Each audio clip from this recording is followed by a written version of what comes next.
반갑습니다. 자, 오늘 또 이렇게 귀한 은혜의 시간을 또 허락하신 또 하나님께 존귀와 그 찬양과 영광을 올려드립니다. 사실 제가 이제 카메라에 이렇게 서서 말씀을 전한 이유는 지금 교회를 등지고 살아가시는 그 많은 분들이 있을 것이라 저는 생각합니다. 그러나 이제 그런 분들이 이 말씀 부족한 종의 그 말씀을 통해서 또 하나님이 정말 나를 뭐라고 부르시는가? 그리고 하나님께서 이 교회들을 우리 세우셔서 떻게 하나님의 일에 참여하는 참여하라고 말씀하시는가? 또 하나님이 나를 또 얼마나 존귀하고 귀하게 여기시는 분인가를 어, 이 이제 인식해서 정말 살 소망을 넣는 그런 삶을 살아가시는 복된 하나님의 자녀들이 되었으면 하는 마음으로 제가 또 이렇게 카메라에 섰습니다. 오늘의 그 하나님의 그 말씀은요, 마태복음 5장 14절과 이 16절의 그 말씀을 제가 봉독하도록 하겠습니다.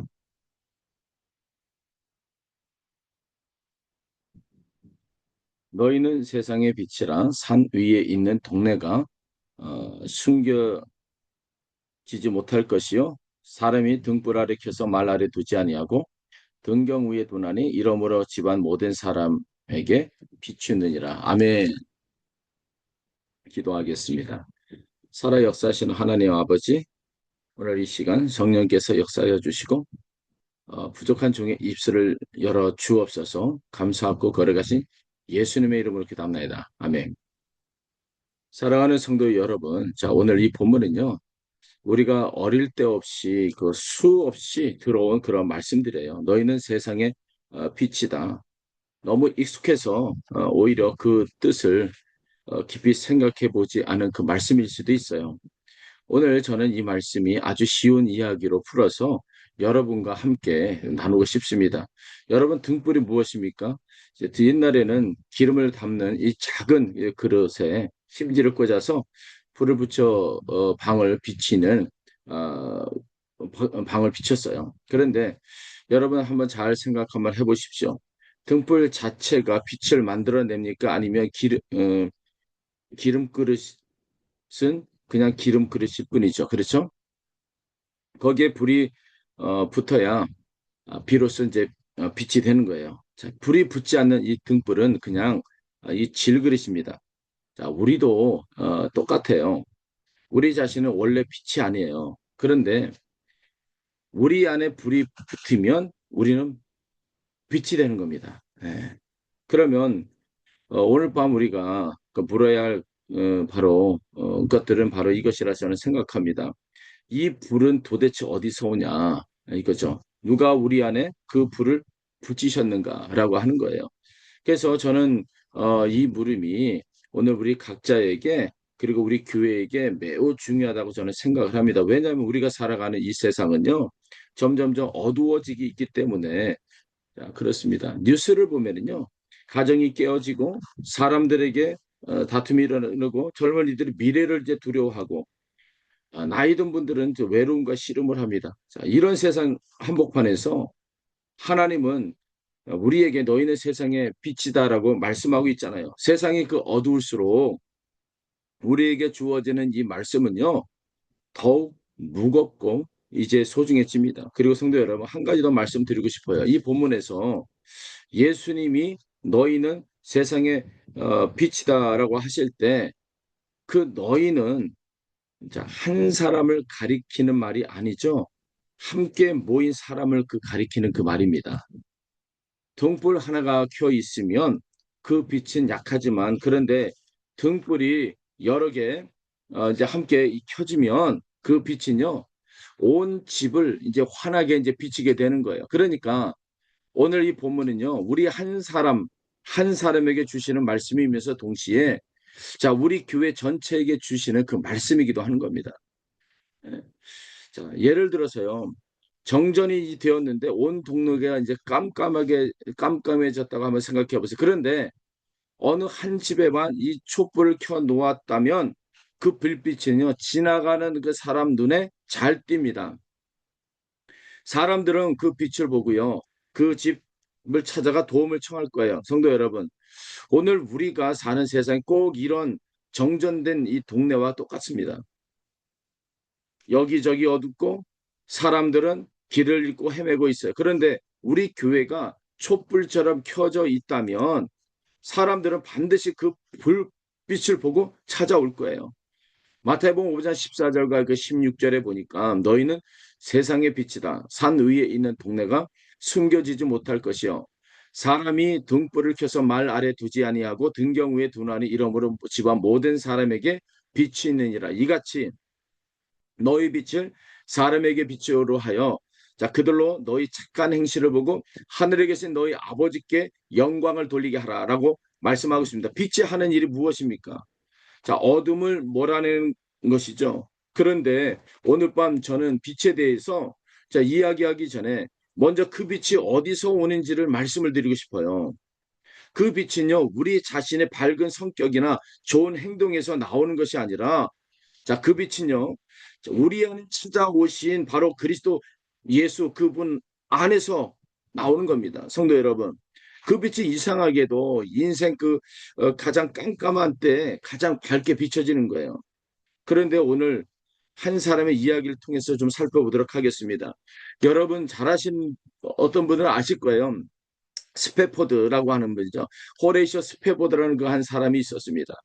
그는 미국 뉴욕에서 태어나 이제 시카고에서 변호사로 일했던 그 사람입니다. 일도 잘하고 돈도 많이 벌었던 그런 사람이죠.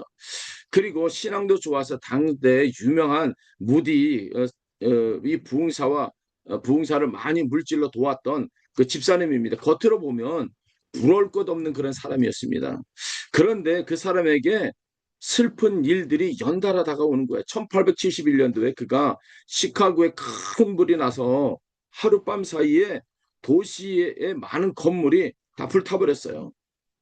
그리고 스페버드의 이 평생 모은 재산도 그 불 속에서 다 잿더미가 되어버렸습니다. 그런데 그보다 한 해 전에 더 슬픈 일이 있었어요. 4살 된 어린아이가 갑자기 열병으로 세상을 떠난 거예요.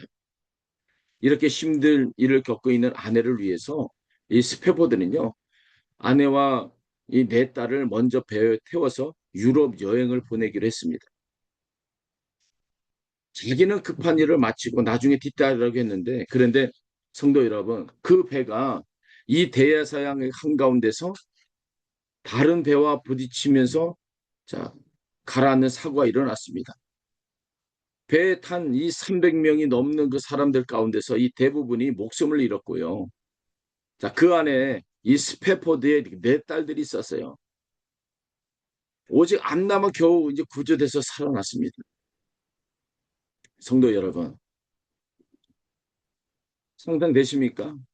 1년 사이에 어린 아들을 잃고 전 재산을 잃고 딸 넷을 한꺼번에 잃었어요. 믿음이 좋은 집사님이에요. 스페퍼드는 아내를 만나러 배를 타고 대서양을 이제 건너가는데 그런데 그 배가 딸이 빠진 바로 그 자리에 지나갈 때 선장이 다가와 말합니다. 여기가 사고 난 곳입니다. 그 말을 그 듣는 순간 이 스페퍼드는요. 이 바다를 바라보면서 밤새 엉엉 우는 거예요. 그 차디찬 시퍼런 이 바다를 바라보면서 바로 여기가 내 딸이 빠져 죽은 그 자리 얼마나 무서웠을까 두려웠을까 저 안에 내 딸이 있을 것이다라는 하면서 통곡을 하는 겁니다. 그러면서 주님 저는 주님을 정말 사랑했습니다. 그런데 왜 저에게 이런 고통을 주십니까? 라고 동이 틀 때까지 운 것이죠. 그런데 그 밤이 지나고 아침 해가 뜰 때 스페포드의 마음에 성경 한 구절이 떠올랐습니다. 열왕기하 4장에 나오는 이야기예요.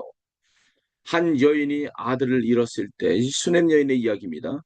자, 하나님의 사람 엘리사의 종이 그 여인에게 물었습니다.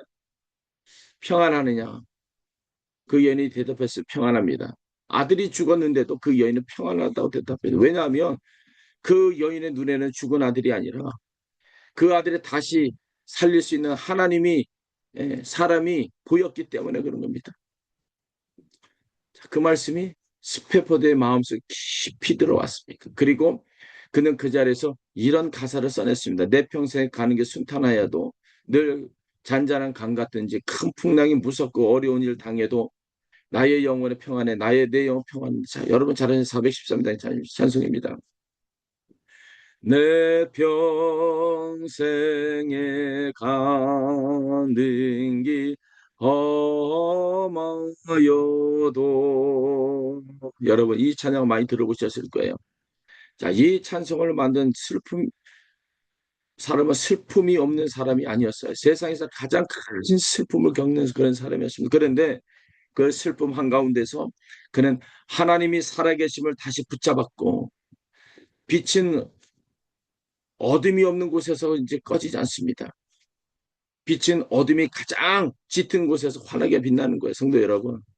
방금 들으신 이야기가 낳은 이 찬송을 이제 우리는 고백으로 함께 부르기를 원합니다. 스페포드가 내 딸을 삼킨 그 바다 위에서 눈물로 써내려갔던 이 고백을요.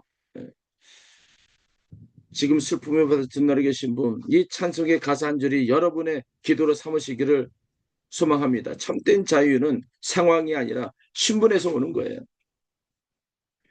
갈라디아서 2장 20절을 보면 내가 그리스도와 함께 십자가에 못 박혔니 그런즉 이제는 내가 산 것이 아니 오직 내 안에 그리스도께서 함께 사신 것이라. 이제 내가 육체 가운데서 하는 것은 나를 사랑하사 나를 위하여 자기를 버리신 하나님의 아들을 믿는 믿음 안에서 사는 것이다라고 말씀하고 있습니다. 이 말씀이 조금 어렵게 들릴 수도 있어요. 좀 쉽게 풀어드리겠습니다. 바울이 지금 자기 형편보다 나쁘다고 말하는 것이 아니라 그는 자기가 누구인지 자기의 신분을 말하고 있는 거예요. 나는 예전에 죄인이었는데 그런데 이제는 그 죄인의 자리에서 옮겨져서 그리스도와 함께 죽고 그리스도와 함께 하는 사람이 되었다고 하는 거였죠. 여러분, 스페포드의 이 슬픔은 사라지지 않았어요. 딸 넷을 잃은 그의 아픔은 하루아침에 없어질 수 없습니다. 그러나 그의 신분, 곧 하나님의 자녀라는 그 사실은요, 슬픔이 흔들 수 없었습니다. 이것이 오늘 본문의 핵심인 거예요. 로마서 8장은 그 신분에 대해서 이렇게 말하고 있습니다. 무릇 하나님의 영으로 인도함을 받는 사람은 곧 하나님의 이 아들이라.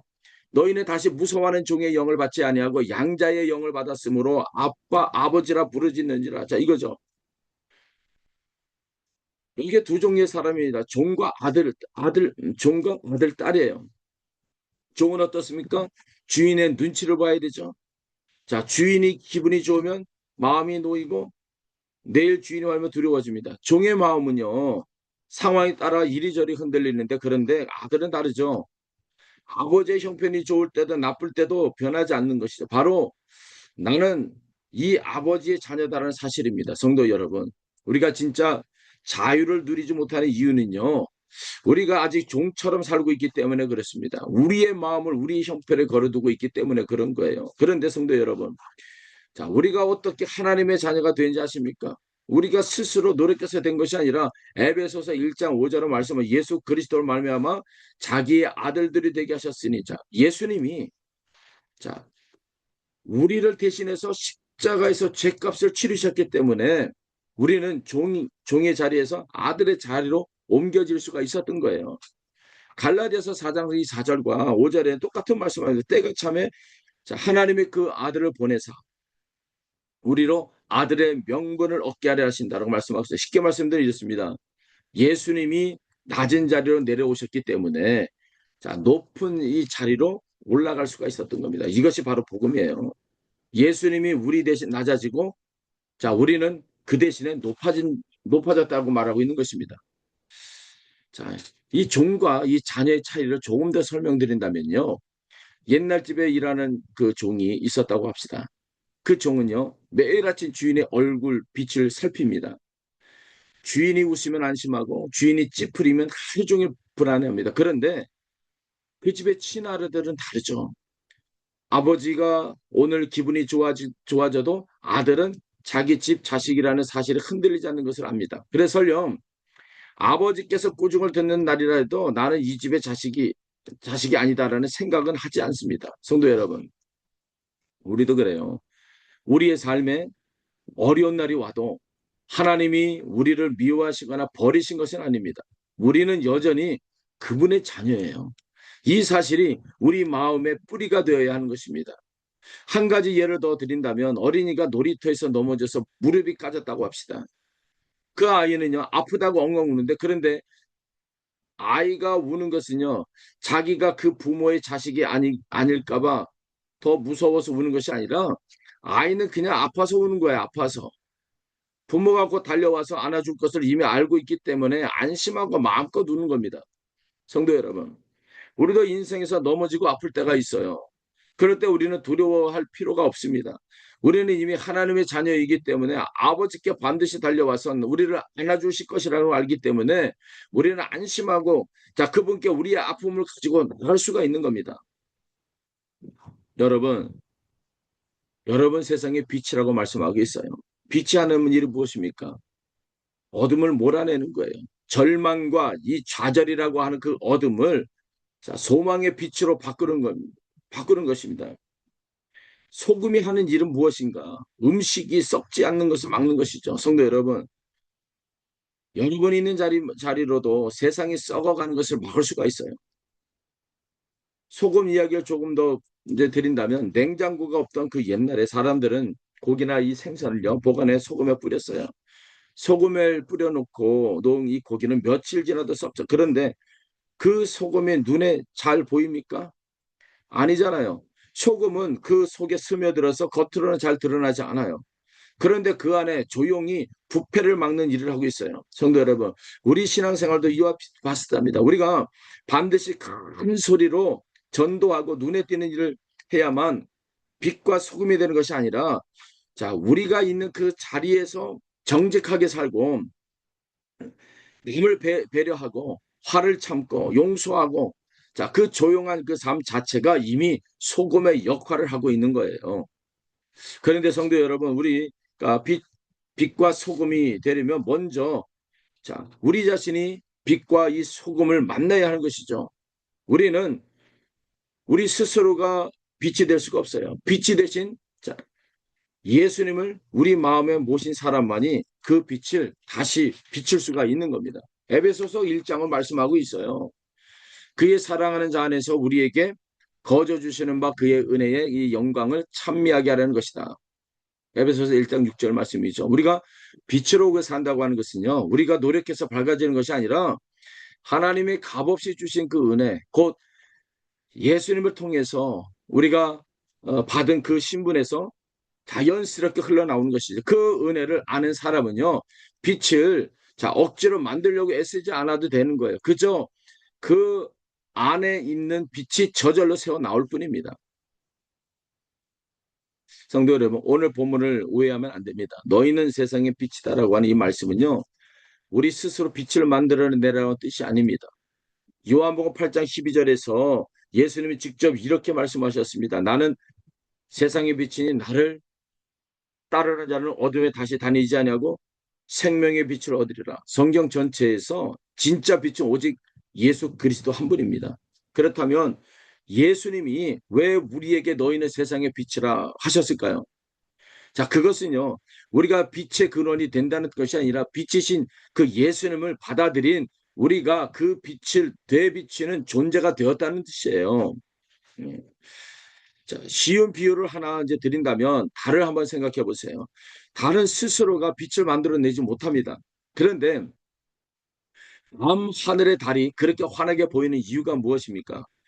태양의 빛을 받아서, 자, 그것을 반사하기 때문에 그렇습니다. 우리도 그와 같아요. 우리 스스로는요, 빛을 만들지 못하지만 예수님의 그 빛을 받아서 그 빛을 세상에 되비치는 것이죠. 요한복음 1장 4절과 5절을 말씀하십니다. 그 안에 생명이 있었으니 이 생명은 사람들의 빛이라 빛이 어둠의 빛이 돼 깨닫지 못하더라. 아멘. 예수님이 이 세상에 오신 것 자체가 빛이 어둠 속에 들어오신 사건입니다. 자, 그런데 그 빛은요, 십자가에서 가장 어두운 순간을 지났어요. 예수님이 십자가에 달리신 이 정오, 갑자기 온 땅이 어둠에 임했고 빛이신 그분이 스스로, 자, 어둠 속으로 들어가신 겁니다. 그리고 사흘 후 그 어둠을 뚫고 부활의 아침이 맑았습니다. 그래서 마가복음 16장 2절은 매우 일찍 해 돋을 때에 여인들이 무덤에 찾아왔다라고 말하고 있어요. 이 빛은 어둠을 이기고 있었습니다. 아멘. 성도 여러분, 우리가 빛으로 산다고 하는 것은 바로 이 부활의 빛이 우리 안에 모시고 산다는 뜻입니다. 십자가라는 이 가장 깜깜한 밤을 부활이라고 하는 가장 예, 밝은 이 아침을 맞으신 그 예수님이 우리 안에 계실 때 우리는 비로소 세상의 빛이 되는 겁니다. 여기서 성도 여러분께 쉬운 말씀을 하나 드린다면, 여러분의 손정도를 한번 사용해 보세요. 보신 적 있으시죠? 손전등에 그 빛을 내리면 무엇이 필요합니까? 배터리입니다. 자, 배터리가 다 되면 아무리 좋은 손전등에 빛을 내지 못하. 우리의 신앙도 이와 같은 겁니다. 우리가 아무리 착하게 살려고 애써도 우리 안에 예수님이라는 배터리가 없으면 그 빛은 오래가지 못해요. 반대로 우리가 부족하고 연약해도 예수님이 우리 안에 계시면 그 빛은 꺼지지 않습니다. 그러니 성도 여러분, 오늘 밤 우리가 점검해야 할 것은요, 우리의 행실이 얼마나 훌륭한가가 아니라 우리 안에 예수님이라고 하는 그 생명의 근원이 얼마나 살아 계신가 하는 것이죠. 한 가지 더 쉬운 것을 말씀드린다면, 여러분 가까운데 유리창을 한번 닦아보신 분이 계실 거예요. 유리창이 먼지로 덮여 있으면 아무리 바깥에 햇빛이 쨍쨍해도 그 방 안에는 어둡습니다. 그런데 그 유리창을 깨끗이 닦으면 방 안은요, 갑자기 환해집니다. 그런데 성도 여러분, 그 빛이 유리창에서 나온 것입니까? 아니죠. 유리창은요, 그저 바깥에 햇빛이 지나가도 통과시켜 준 것뿐입니다. 우리도 이와 같아요. 우리가 회개하고 예수님 안에서 정직해질 때 우리는 마치 깨끗해진 유리창처럼 그분의 빛이 우리를 통해서 세상을 지나가게 하는 것입니다. 빛을 만드는 것은 우리가 아니라 언제나 예수님인 겁니다. 성도는 우리가 잠깐 우리가 한번 어, 하나를 우리가 어, 묻고 하나 지나가고 싶습니다. 하나님이 우리를 사랑하신다면 그냥 우리 죄를 없었던 일로 하시면 되지 않을까라는 생각도 드실 때도 있을 거예요. 굳이 예수님이 십자가에서 그렇게 끔찍한 이 고통을 왜 당하셨을까? 그냥 용서하시면 되는데. 자, 쉬운 말로 설명 한번 드린다면 어떤 재판관이 있어서 그 재판관의 그 아들이 큰 죄를 지었다고 해봅시다. 재판장이 아버지라고 해서 그냥 괜찮다고 없었던 일로 하자고 넘어간다면 그 재판관은 정의롭지 못한 재판관이 될 거예요. 법은 지켜야 합니다. 죄는 반드시 그에 맞는 값을 따라야 하는 것이다. 그런데 그 재판장이 아들이 봐야 할 형벌을 자기가 대신 받겠다고 하면 어떻겠습니까? 법도 지키고 아들도 살아나는 바로 이것이 바로 그 사랑인 거죠. 성도 여러분, 하나님이 하신 일이 바로 이거예요. 우리의 죄는 반드시 값을 치러야 합니다. 로마서 6장 23절을 보면 이렇게 말합니다. 죄의 싹은 사망이다.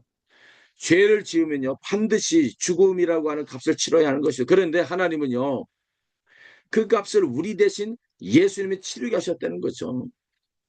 예수님이 십자가에 죽으신 것은요 우리가 받아야 할 형벌을 대신 받게 하신 것입니다. 그래서 이사야 53장을 이렇게 말하고 있습니다. 그가 찔리면 우리의 죄 허물 때문이며 그가 상하면 우리의 죄악 때문이다.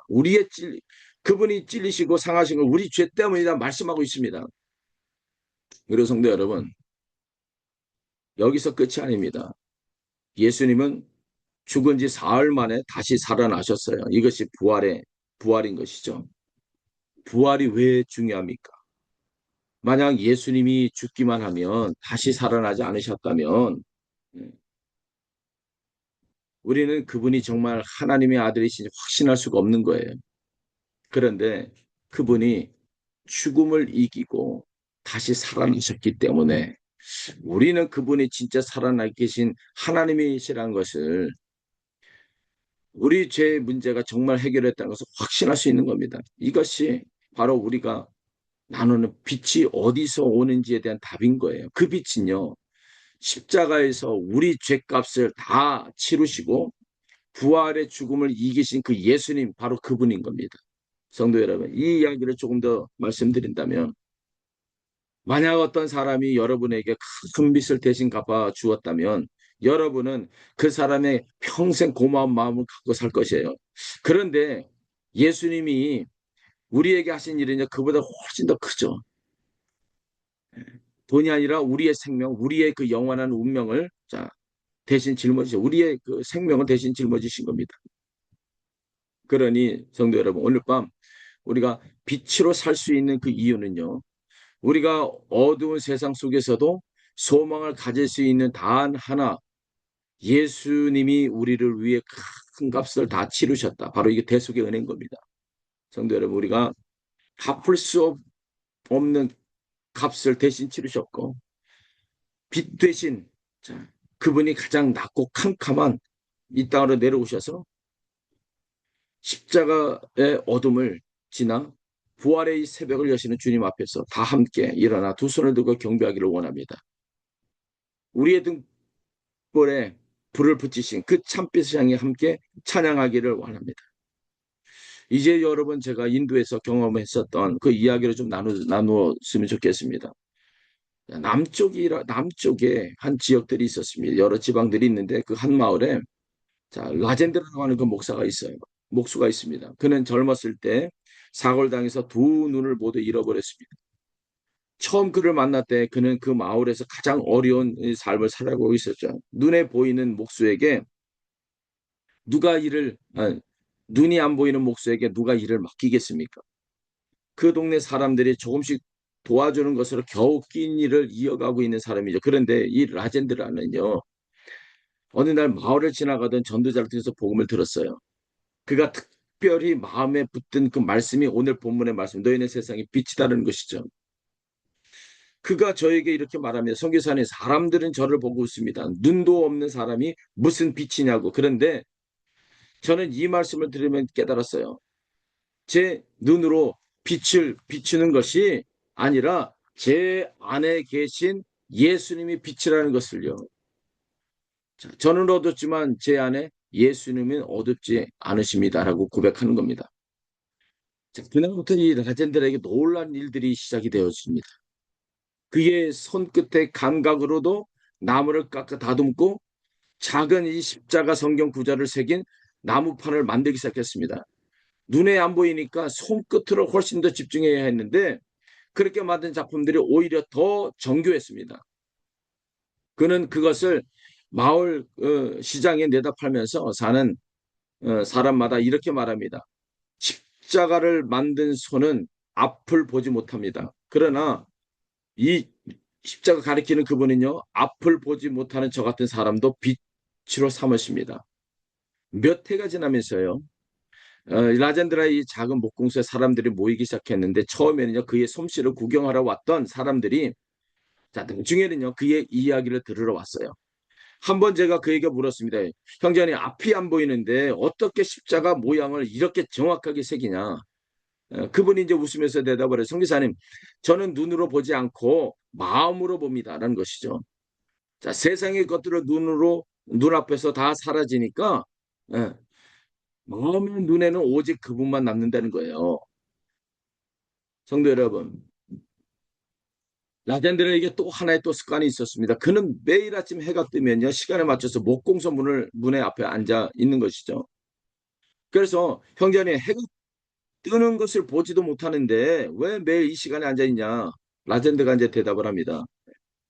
성사님, 저는 해 뜨는 것을 눈으로 볼 수는 없지만 해가 뜨면 얼굴에 따스함이 느껴진다는 겁니다. 저는 그 따스함을 아침이 왔다는 걸 안다는 것이죠. 저는 그분의 따스함을 느낀다는 겁니다. 성도 여러분, 저도 이 말을 듣고 얼마나 큰 은혜를 받았는지 모릅니다. 자, 우리는 두 눈이 멀쩡한데 하나님의 임재를 자주 놓치는데 낮에 육신이 눈이 없는데도 매일 아침 하나님의 따스함을 느끼고 살았어요. 그 작은 목공소에서 시작된 이 몇 년 뒤 모임이 몇 년 뒤에 정식 이 교회가 됐고 지금도 그 교회 강단 뒤에 라젠드라가 직접 새긴 십자가가 걸려 있어요. 이 라젠드라는 몇 해 전에 하나님의 부름을 받았지만 그가 남긴 말이 있습니다. 제 평생에 빛을 본 적이 없습니다. 그러나 저는 이제 빛이신 그분을 곧 뵙습니다. 이거죠.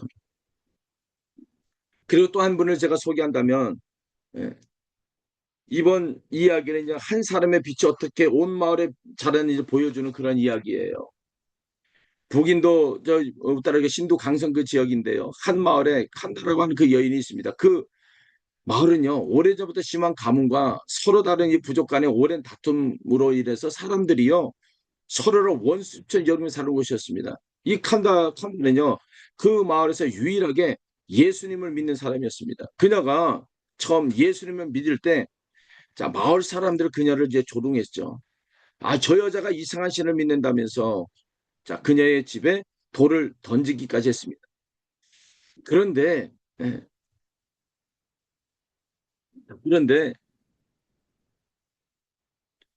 예,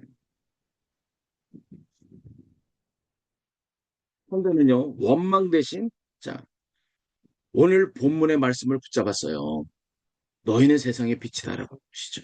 그녀는 자기에게 돌을 가졌던 이 사람들의 집을 하나하나씩 찾아가서 물을 길어다 주고 아이들을 돌봐주기 시작했습니다. 처음에는 사람들이 그녀의 도움을 거절했습니다. 그러나 칸다는요 포기하지 않았습니다.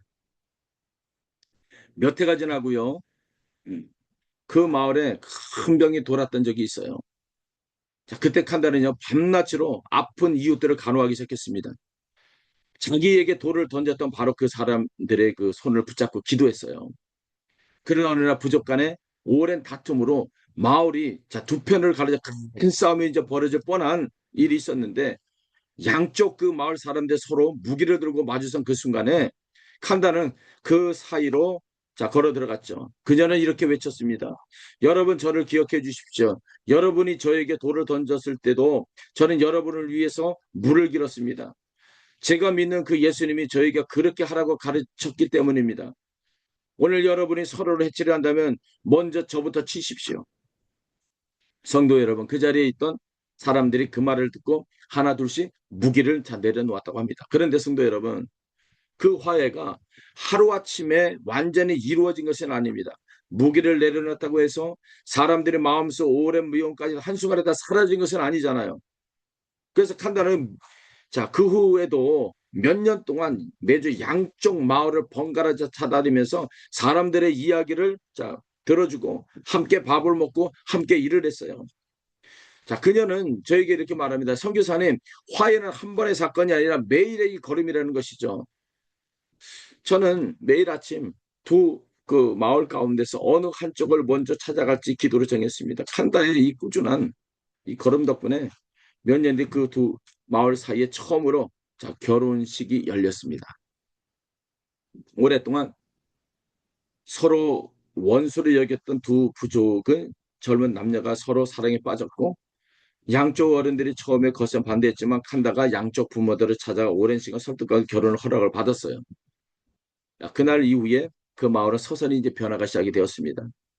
칸다의 이 삶을 지켜본 사람들은 하나둘 이 교회를 자, 나오기 시작했고 지금 그 마을에 한때 서로가 원수했던 사람들이 함께 예배를 드리고 있다는 거죠. 마을 사람들이 이제 그 교회를요, 빛의 교회라고 부릅니다. 그래서 제가 마지막으로 그 마을에 이제 찾아서 가졌을 때 저는 이 칸다에게 물었습니다. 자매 돌을 맞던 그날 다시 한번 돌아간다면 그래도 똑같이 하겠냐. 잠시 이제 그 자매가 이제 생각을 하면서 이제 이렇게 제게 말을 하죠. 변호사님, 저는 그냥 그날 돌을 맞으며 무서웠습니다. 그러나 저는 그날 밤 성경을 펴서 오늘 본문을 읽었다는 겁니다. 등불을 켜서 발 아래 두지 않는다는 그 말씀을요. 저는 그날 결심했죠. 제가 돌을 맞아도 그 돌 때문에 제 등불을 숨기지 않겠다고요. 그리고 지금 이 마을을 보십시오. 그 결심이 이제 헛되지 않았습니다. 성도 여러분. 저는 이 말씀을 잊을 수가 없어요. 이 칸다는요, 저에게 이렇게 말을 합니다. 선교사님, 저는 처음에 제가 혼자라고 생각했는데, 그러나 이제는 저는 안 됩니다. 제가 빛을 비춘 것이 아니라 제 안에 예수님이 온 마을을 비춘 것이다. 그리고 이제 그 빛은 저 혼자의 것이 아니라 이 교회의 전체 빛이라고 말씀하고 있습니다. 여러분, 교회가 살아나는 이유는요, 세상이 어두울수록 교회의 빛은 더 선명해지기 때문인 겁니다. 사랑하는 성도, 칸다의 이야기가 우리에 보여주는 것이 바로 무엇입니까? 한 사람의 빛이 결국 한 마을 전체, 한 교회 전체의 빛으로 자라났다는 거예요. 자, 오늘의 이 본문에 다시 한번 보면 14절에 보면 예수님은 산 위에 있는 동네가 숨기지 못할 것이라고 하십니다. 여기 동네라는 말은요, 원래 이 성경 원어로 보면 하나의 도시, 자, 함께 모여 사는 공동체를 가리키는 말입니다. 예수님은요, 자, 흩어진 이 한 사람에게 말씀하신 것이 아니라 함께 모인 자, 교회 공동체를 향해서 이렇게 말씀하신 겁니다. 성도 여러분, 왜 교회가 살아나야 합니까? 자, 세상이 어두울수록 그 어두운 게 밝히는 그 빛이 더 절실하기 때문입니다. 오늘날 우리가 사는 세상을 한번 보십시오. 가정이 흔들리고 세대가 세대 갈등이 깊어지고 사람들의 마음속에 외로움이 가득합니다. 칸다의 이 마을이 부족 간의 다툼으로 갈라져 있었던 것처럼요. 오늘 우리가 사는 세상 곳곳이 갈라져 있어요. 그런데 그 갈라진 그 세상 한복판에 하나님이 세우신 것 바로 교회인 거예요. 교회가 빛을 잃으면 세상은 어둠 속에서 갈 길을 잃는 겁니다. 자, 그러나 그 빛을 비추면 사람들이 빛을 보고 하늘에 계신 아버지께 영광을 올려드리게 되는 것이죠. 자, 우리 교회가 다시 살아야 하는 이유는요. 우리 교회의 이름을 높이기 위해서가 아니라 우리가 다시 살아나야 하는 그 이유는요. 우리를 통해 하나님 아버지의 영광을 돌려드리기 위한 것입니다. 칸다 이 한 사람이 원수 같던 마을의 이 화해의 공동체를 바꾸었던 것처럼 오늘 이 자리에 모인 여러분 한 사람이 다시 불 붙일 때 우리 교회 전체가 이 지역을 빛이 등불이 될 것입니다. 부흥이란 결국 이런 자리예요. 흩어져 있던 등불들이 다시 자, 심지를 다듬고 다시 기름을 채우고 다시 함께 자, 불타오르는 것입니다. 예. 여러분, 우리의 믿음은 뜨겁게 타오를 수 있습니다. 이것이 바로 교회가 필요한 이유고 우리가 오늘 이 함께 예배드리는 목적이기도 합니다. 사랑하는 성도 여러분, 스피커들은요 슬픔 속에서 빛을 발견했고 라젠드라는 어둠 속에서 빛이 되었습니다. 칸다는 원수의 말에 빛이 공동입니다. 이 세 사람의 공통점이 무엇입니까? 자기 형편을 바라보지 않고 자기 안에 계신 예수님을 바라보았다는 것. 그리고 그 예수님은 십자가라는 어둠을 지나서 부활이라는 새벽을 여신 참빛이었다는 것. 여러분 가운데 지금 형편이 어두운 분이 있습니까? 몸이 아프고 마음이 무너지고 사랑하는 일로 떠나는 아픔이 있습니까? 오늘 이 시간 그 어둠을 부끄러워하지 마십시오. 그 어둠이야말로 빛이 가장 밝게 빛나는 것입니다. 등불을 말 아래 감추지 마십시오. 여러분이 겪는 이 고난의 이 이야기, 여러분이 붙든 그 믿음의 그 고백의 등경 위에 올려놓으십시오. 그리고 그 등불이 여러분 한 사람의 이것으로 끝나지 않고 우리 교회 전체의 빛으로 자라나기를 소망합니다. 요한일서 1장 5절은 말씀하고 있습니다. 하나님은 빛이시다. 그에게 어둠이 조금도 없으시다는 것이니라 라고. 그리고 7절은 이렇게 말합니다. 그가 빛 가운데 계신 것 같이 우리도 빛 가운데 행하면 우리가 서로 사귐이 있고 그 아들 예수 그리스도의 그 피가 우리 모두의 죄에서 깨끗하게 하실 것이다. 성도 여러분, 빛 가운데 행한다는 것은요. 완벽한 사람이 된다는 뜻이 아니라 예수님의 보혈로 씻음을 받은 자로서 그 은혜를 아는 대로 살아가는 겁니다. 오늘 이 시간 그 보혈의 비단에서 나오십시오. 그래서 성도 여러분, 마지막으로 아주 쉬운 한 가지 부탁드리고 싶습니다. 오늘 여러분들이 자, 이 시간을 통하여서 자, 스페퍼드의 찬양이든 간에 라젠드의 십자가든 게 칸다의 용기든 상관이 없습니다. 그리고 내일 여러분 곁에 단 한 사람에게 이 이야기를 한번 나눠보시죠. 등불은 자, 그렇게 옆으로 옮겨둡니다. 우리 교회의 부흥도 커다란 사건 하나로 오는 것이 아니라 이렇게 작은 이야기 하나를 나누는 것부터 시작이 되는 거예요. 성도 여러분, 오늘 우리가 보는 것은 사실 아주 간단한 세 가지입니다. 첫째는 우리는 스스로 빛을 만들 수 없다는 것. 둘째는 예수님이 우리 안에 오시면 우리는 빛이 된다는 것. 그리고 세 번째 그 빛은 우리가 가장 어두운 날에도 가장 밝게 비친다는 것. 이 세 가지만 오늘 여러분들이 새기신다면 여러분들이 정말 충분히 하나님의 은혜 가운데 거하는 하나님의 아름다움들이 될 것을 선포합니다. 나의 영혼은 평안해. 나의 영혼은 평안하네. 이 스태포드가 썼던 그 한밤의 이 새벽 가운데서 주었던 그 평안들이 저와 여러분들에게 삶 가운데 임하기를 간절히 간절히 소망해 봅니다. 샬롬.